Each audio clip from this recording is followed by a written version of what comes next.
P সমান 3 plus 2 root 2 হলে P plus 1 by P সমান কত, এটা আমাদের বের করতে হবে। তাহলে দেখো এই এমসিকিউটা ঢাকা বোর্ড 2025 সালের একটা প্রশ্ন। তো এই এমসিকিউ গুলো করার ক্ষেত্রে সব দেখো ক্যালকুলেটরে প্রথমে পি প্লাস পি সমান হচ্ছে 3 প্লাস 2 রুট 2, এই মানটা আমরা উঠিয়ে নিব। তাহলে পি সমান আমরা ধরে নিব এক্স।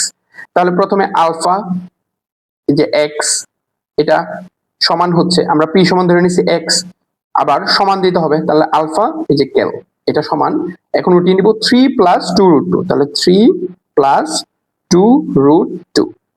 এবার এটাকে সমাধান করতে হবে, তাহলে এই শিফট দিয়া ক্যাল, তাহলে যে কোনো একটা মান আমরা এখানে দিয়ে দিই, মনে করো 0 0 দিয়া আমরা ইকুয়ালে দিব। তাহলে দেখো x এর মান আসছে 5.828। তাহলে x এর মানটা এবার আমাদের এই যে p প্লাস 1 বাই p এর মানটা বের করতে হবে, মানে কি এই x মানে হচ্ছে p।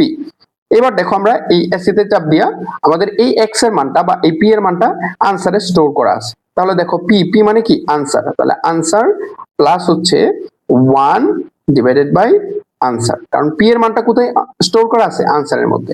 এবার সমান দাও, সমান দাও, দেখো কত আসছে 6। তাহলে এই এমসিকিউ এর মানটা হচ্ছে, এই এমসিকিউ এর মানটা কত 6।